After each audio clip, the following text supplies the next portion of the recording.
Hoje gostaria de retomar a partir do princípio acumular esforços modestos, que está dentro do subcapítulo 2, realizar o melhor trabalho, que está dentro do capítulo 2, para viver uma vida maravilhosa. Na caderneta da filosofia está escrito assim: é muito importante ter grandes sonhos e anseios na vida. Porém, mesmo que tenhamos traçado um grande objetivo, no trabalho diário realizamos tarefas que aparentemente são modestas e insignificantes. Assim, é possível que em algum momento soframos por sentir uma distância muito grande entre o nosso sonho e o real resultado dele. Contudo, independentemente da área de atuação, para obtermos um esplêndido resultado, devemos acumular os nossos esforços modestos, realizando repetidas melhorias, experiências fundamentais e coleta de dados, buscar pedidos visitando clientes e etc. Não se deve esquecer que as coisas mais fabulosas não se alcançam de uma só vez. Estas são possíveis somente através do acúmulo de pequenos e modestos esforços. Considero muito importante o acúmulo de pequenos e modestos esforços. Isso porque, qualquer que seja o trabalho, por mais fabuloso, só se consegue realizá-lo com o acúmulo de pequenos esforços. Quando se deseja concretizar um trabalho na vida, não há um meio fácil que leve diretamente ao objetivo, como a quem toma um avião a jato para chegar ao destino desejado. Enfim, não há outra forma a não ser se esforçar para avançar passo a passo e alcançar o objetivo traçado. Mesmo sabendo disso, o homem sempre se atormenta por sentir uma distância muito grande entre a realidade e o sonho traçado, a ponto de pensar: desejo tanto que a minha empresa cresça, mas se persistir nesses trabalhos modestos que hoje faço, creio que não chegarei a lugar algum. Será que com isso farei da minha a empresa número 1 do Japão? Eu mesmo sofri muito desta maneira, pois, apesar do desejo de fazer crescer a minha empresa, o que eu fazia eram trabalhos modestos, como solucionar problemas que me aguardavam no dia a dia e dia após dia. Pensei que daquela maneira jamais conseguiria concretizar o meu sonho. Parecia ser um esforço em vão, assemelhando-se à construção de uma torre de pedras nas margens do rio Sai, um serviço tão modesto de colocar uma pedra sobre a outra. Entretanto, à medida que repetia tais esforços, vieram se juntar comigo os meus subordinados, os meus colegas, e cada um passou a empilhar uma pedra. Em seguida, os subordinados dos meus colegas também passaram a fazer o mesmo. Logo, apesar de a quantidade empilhada por pessoa ainda ser apenas uma, à medida que a empresa crescia, aumentava o número de pessoas que participavam desse trabalho, e então passamos a empilhar 100, ou melhor, 1000 pedras ao mesmo tempo. Todos sabem que o trabalho de uma única pessoa tem o seu limite, mas se um grande número de pessoas unidas por um mesmo objetivo realizar de maneira contínua o mesmo trabalho, um dia é possível concretizar um trabalho grandioso. E me dei conta disso. Não obstante, acabamos por enjoar do trabalho quando repetimos dia após dia as mesmas tarefas modestas e perdemos ânimo para continuar. Por isso pensei em uma forma de impedir que percamos o ânimo na hora de nos esforçarmos e, ao mesmo tempo, de acelerar os nossos modestos esforços. Ter criatividade e novas ideias. Quando se diz criatividade e novas ideias, parece tratar-se de algo muito difícil, mas não é. Basta agregar melhorias para que amanhã seja melhor do que hoje, depois de amanhã, melhor que amanhã, e assim sucessivamente. Por exemplo, mesmo para o transporte das pedras, existem vários meios. Pode-se utilizar um carrinho de mão e levar, de uma só vez, certa quantia até o local de trabalho, ou fazer uma fila e repassá-las uma a uma. Assim, devemos pensar em diversas alternativas e colocá-las em prática. A ideia praticada hoje deve ser aprimorada no dia seguinte, para aumentar a eficiência com base na experiência do dia anterior. Foi o que fiz consecutivamente por longos anos. A criatividade e o engenho aplicados no dia a dia fazem com que aqueles trabalhos modestos e simples se tornem interessantes, pois se percebe melhora gradativa de um dia para outro. Isso, como resultado, trará um grande avanço, mas se restringir apenas a não se enjoar do trabalho cotidiano. A Kyocera é empresa detentora de vasta variedade em alta tecnologia. Em uma das subsidiárias da DDI, Daini Denden Incorporation, empresa pertencente ao nosso grupo, Produzem-se em massa terminais para celulares. Há uns 10 anos atrás, essa empresa ainda não sonhava em produzir equipamentos de comunicação. Hoje, porém, é uma das empresas líderes nesse ramo.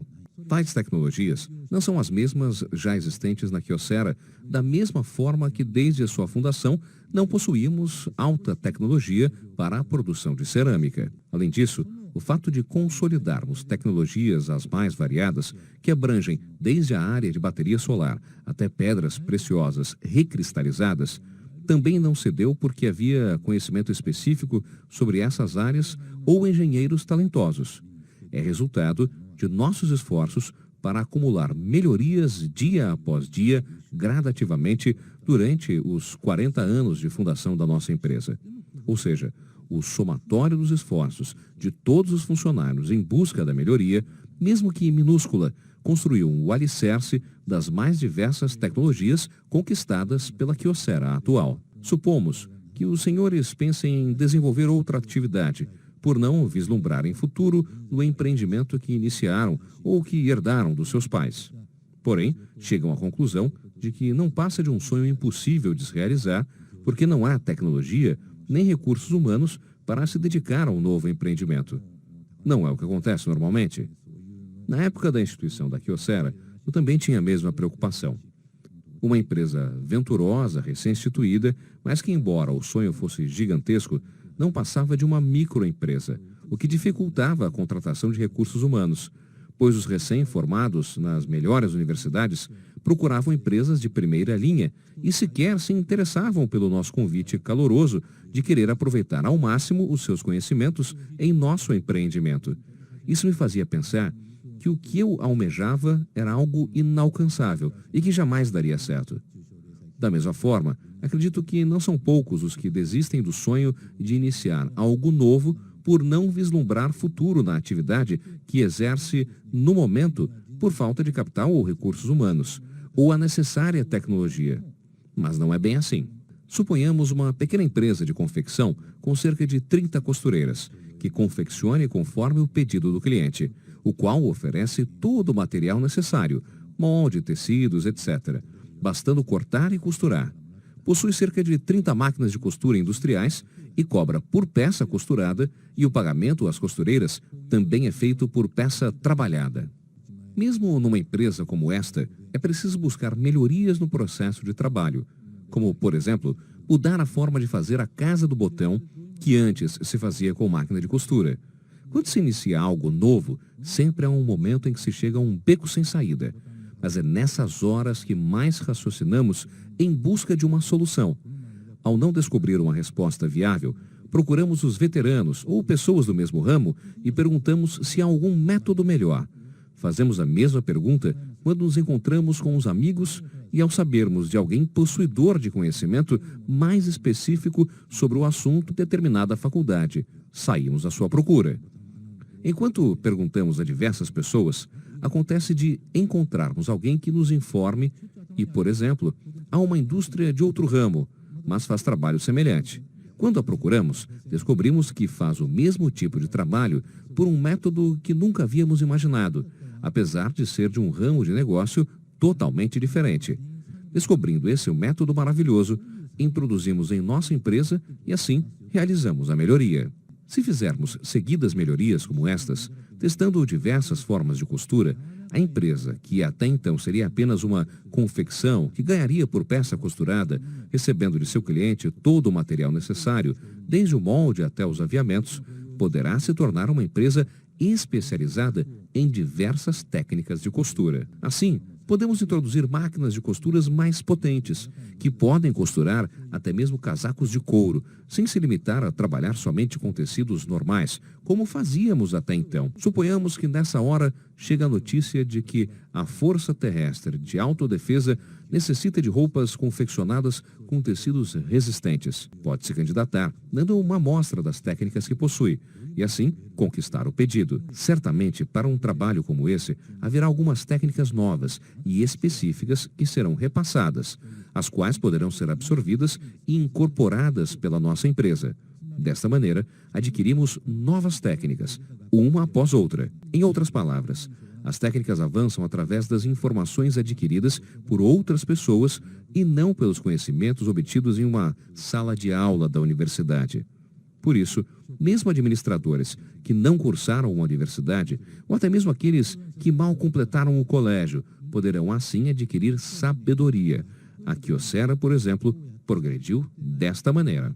A origem disso tudo está no senhor Konosuke Matsushita. Ele sequer teve a oportunidade de frequentar o primário e, quando criança, foi mandado como aprendiz a uma loja atacadista, onde acumulou conhecimentos através de tudo o que ouvia para o seu próprio crescimento. Por que ele conseguiu crescer dessa maneira? Porque ele somava a sua criatividade e ideias aos conhecimentos adquiridos, sempre indagando por que seria dessa maneira ou de outra. Esse espírito do senhor Konosuke Matsushita fez da empresa Matsushita Electric um gigantesco grupo da atualidade. Assim, é importante acumular esforços modestos. Podemos dizer que o único meio para transformar uma pequena ou média empresa em uma de grande porte seria o de agregar criatividade e ideias a esforços modestos para obter uma melhoria constante.